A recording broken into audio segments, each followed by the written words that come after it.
Assalamualaikum warahmatullahi wabarakatuh. Jumpa kembali dengan saya Udin dalam channel Kim UD. Asiknya belajar kimia. Oke, materi hari ini adalah konsep dasar reaksi redoks. Setelah kita paham tentang bilox, maka kita coba apa sih redoks itu. Nah, pertama kita akan membahas pengertian redoks, ya. Dari kata aja udah kelihatan pengertian dari redoks. Redoks itu adalah reduksi dan oksidasi. Jadi kita akan membahas pengertian redoks ini ditinjau ada 3 ya. Yang pertama kita akan meninjaunya dari berdasarkan oksigen. Berdasarkan oksigen atau O2. Apa reduksi? Apa oksidasi? Nah, kita akan coba. Reduksi itu apa? Oksidasi itu apa? Reduksi itu adalah lepas oksigen. Jadi ini lepas oksigen. Kalau oksidasi berarti tangkap oksigen. Contoh, misalkan saya punya C ditambah O2 menangkap ya, hasilnya adalah CO2. Ini namanya reaksi oksidasi berdasarkan oksigen. Atau contoh yang lain untuk yang reduksi, misalkan saya punya Al2O3 menjadi Al plus O2. Oke, kalau ini disetarakan ini 2, yang ini 3/2. Berarti dia melepas, maka disebut reduksi. Dia menangkap, berarti dia adalah oksidasi. Inilah berdasarkan oksigen. Oke, yang kedua itu berdasarkan elektron. Jadi berdasarkan elektron atau dilambangkan dengan E, elektron. Sama, kita akan mencoba membahas apa sih reduksi, apa sih oksidasi berdasarkan elektron. Jadi ini ada reduksi, ada oksidasi. Kebalikannya, kalau ini lepas, maka ini kebalikannya. Ini lepas berarti ini tangkap. Gitu caranya. Kalau ini tangkap berarti ini lepas. Tapi yang dilepas bukan oksigen, tapi yang dilepas adalah elektron. Ini juga elektron. Oke. Contoh, misalkan saya punya Na plus elektron menjadi Na. Berarti Na menangkap elektron, maka disebut namanya reduksi.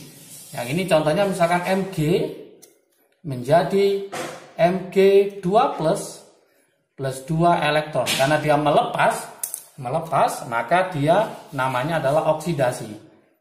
Karena dia adalah menangkap, maka namanya reduksi. Oke. Supaya nanti nggak lupa, di sini ada trik asiknya. Trik asik. Ya. Gimana trik asiknya? Gini, yaitu oke ditangkap. Jadi sesuatu kalau oke kita juga suka, maka kebanyakan akan kita tangkap. Kemudian sesuatu itu oke tapi bentuknya ternyata dalamnya elek gitu ya, maka akan dilepas. Nah, ini apa itu? Berarti yang namanya oksidasi itu adalah oksigen ditangkap. Oksigen ditangkap. Yang namanya oksidasi, nah, itu bisa elektron dilepas. Elektron dilepas. Jadi oksidasi adalah elektron dilepas. Oksidasi adalah oksigen ditangkap. Berarti nanti reduksi adalah kebalikan dari trik asik ini ya. Jadi kalau reduksi kebalikannya. Seperti itu. Mudah kan ya? Oke, jadi teman-teman gak usah khawatir cara menghafalkan. Pakai rumus yang saya kasihkan ini, yaitu apa? Oke ditangkap, oke elek dilepas. Ini berdasarkan apa? Oksigen sama elektron. Sekarang kita lanjutkan, yaitu berdasarkan bilox. Nah, berdasarkan bilox. Oke, pelajaran Bilog sudah ada di materi sebelumnya ya. Silakan nanti dilihat, linknya saya kasihkan di deskripsi di bawahnya ya. Silakan belajar. Kalau Bilognya paham, maka untuk redoxnya ini akan paham juga. Berdasarkan Bilog sama, berarti ini ada pengertian yaitu apa itu reduksi, apa itu oksidasi. Nah, cara mengingatnya itu gampang. Di sini ada kata oke. Ada kata oke. Nilaiku oke, gitu ya. Berarti naik. Berarti berdasarkan Bilog, oksidasi itu artinya Bilognya naik. Bilog naik. Kalau yang ini Bilog naik, berarti reduksinya Bilognya apa? Turun. Bilognya turun. Oke. Contoh. Misalkan saya punya MnO4- berubah menjadi Mn2+. Ini oksidasi apa reduksi? Yuk kita cek mencari Bilognya. Masih ingat total ini -1, ini -2, berarti ini -8, berarti ini +7. Yang ini +2 karena sesuai dengan ionnya. 7 ke 2 naik apa turun? Ternyata turun, maka dia mengalami apa? Reduksi. Oke. Mudah kan ya? Gimana contoh yang naik? Ya, contoh yang naik. Misalkan saya punya di sini adalah Mg. Mg menjadi Mg2+ plus 2 elektron, misalkan gitu ya. Masih ingat Bilognya Mg berapa? 0. Kenapa 0? Karena unsur bebas. Yang ini sesuai dengan muatan berarti +2. 0 ke 2 naik apa turun? Oh, naik ya. Nah, karena naik maka dia mengalami oksidasi. Oke. Bisa kan? Nah, sekarang lebih paham lagi, seakan ini masih pengertian redoks. Sekarang kita ke reaksi redoks. Nah, kalau sudah ada reaksi redoks ini, maka ada namanya oksidasi, ada namanya reduksi sekaligus. Yaitu kita bahas namanya reaksi redoks. Oke. Langsung kita kasih contohnya supaya langsung paham. Misalkan saya punya Mg ditambah HCl menjadi MgCl2 ditambah H2. Kita setarakan dulu, Cl-nya ada 2, maka ini saya kalikan 2. Yuk kita hitung. Ini Mg-nya berapa Bilognya? 0. Kenapa 0? Karena unsur bebas. Yang ini total sama dengan 0, Cl-1, berarti ini -2, berarti Mg-nya sama dengan +2. Oke, lanjut. Masih ingat Bilognya H dalam senyawa? Itu adalah +1. H2 karena unsur bebas, molekul unsur, maka Bilognya adalah 0. 0 ke 2, naik apa turun? Naik, maka dia mengalami oksidasi. +1 ke 0, naik apa turun? Turun, berarti dia mengalami reduksi. Oke. Yang ini reduksi, yang ini oksidasi. Inilah yang disebut dengan namanya reaksi redoks karena bisa mengalami oksidasi dan reduksi di dalamnya. Lah, Mg dia mengalami reaksi apa? Reaksi oksidasi. Maka Mg nanti bertindak sebagai, karena dia mengalami oksidasi, maka bertindak sebagai reduktor. Berarti reduktor itu mengalami oksidasi. Atau nama lainnya adalah pereduksi. Oke. Kemudian HCl ternyata dia mengalami reaksi reduksi. Jadi kalau mengalami reduksi, maka dia bertindak sebagai apa? Bertindak sebagai oksidator. Atau nama lainnya adalah pengoksidasi. Paham ya? Oke. Kemudian MgCl2 yang saya tulis ini, MgCl2 dia kan mengalami oksidasi Mg. Lah ini adalah hasilnya. Berarti MgCl2 adalah hasil oksidasi. Oke. H2 dia melalui proses HCl menjadi H2, mengalami reaksi reduksi. Berarti nanti H2 ini merupakan hasil reduksi.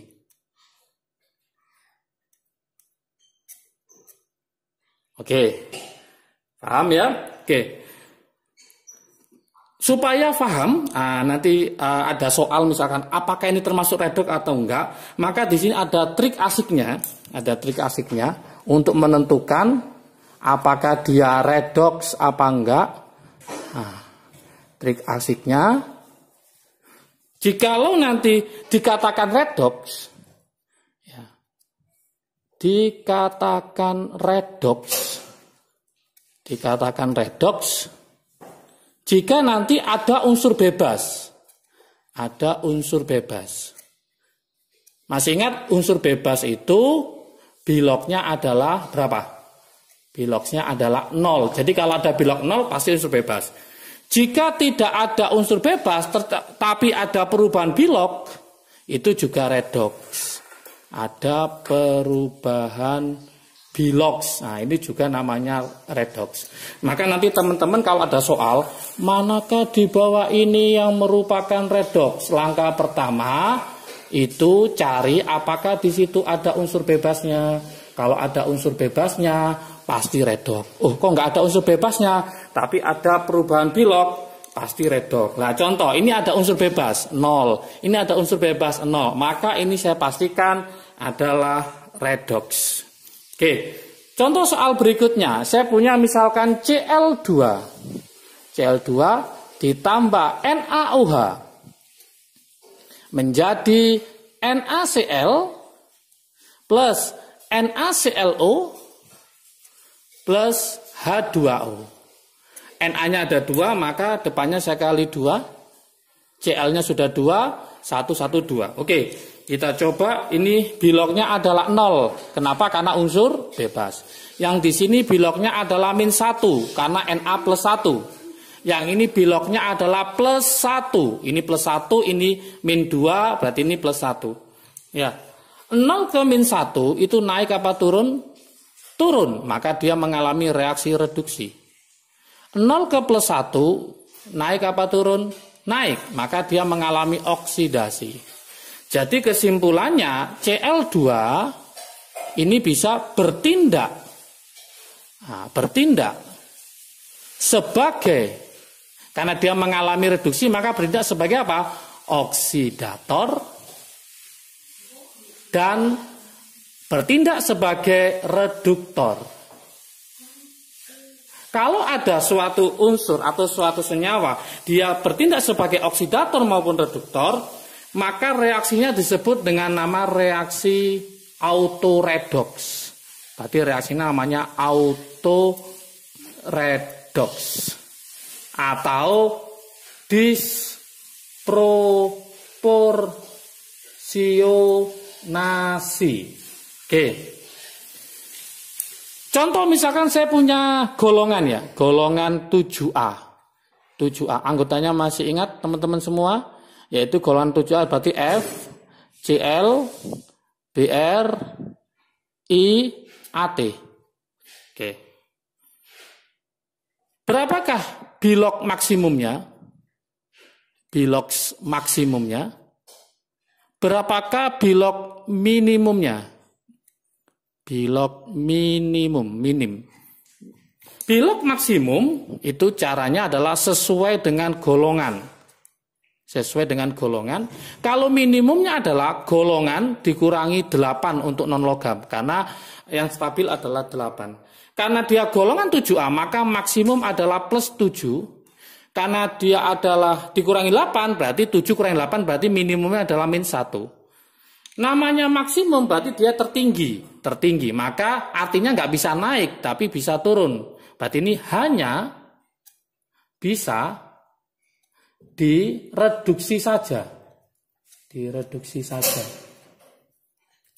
Namanya minimum nggak bisa turun, tapi bisanya naik.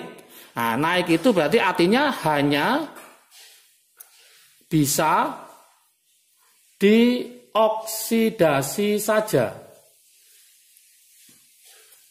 Seandainya saya punya biloknya si golongan 7A ini adalah plus 3, berarti dia bisa naik, bisa turun, bisa mengalami oksidasi, bisa mengalami reduksi. Maka ini disebut namanya reaksi autoredoks.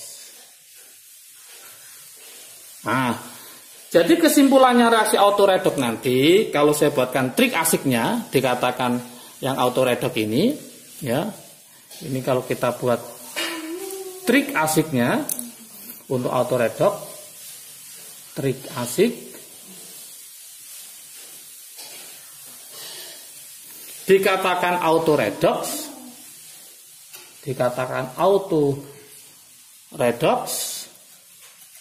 itu jika biloks itu antara minimum sampai maksimum. Jadi antara minimum sampai maksimum. Itulah trik asik untuk mencari autoredoks. Berarti nanti dia biloknya harus minimum, antara minimum sampai maksimum. Contoh ya, contoh. Saya buatkan contoh. Contoh. Apakah ini autoredoks apa bukan ya? Misalkan saya punya HClO4. HClO4 ya. Kemudian saya punya misalkan HClO. Kemudian saya punya misalkan HCl. Saya punya misalkan Cl2. Dari keempat ini manakah yang autoredoks? Maka kita harus mencari biloknya. Berapakah biloknya si Cl? Berapakah si Cl? Berapakah Cl? Berapakah Cl? Untuk yang ini, itu biloknya berapa? Ini kan min 8. Yang ini kan plus 1. Berarti biloknya si Cl, ya, biloknya si Cl itu adalah berapa?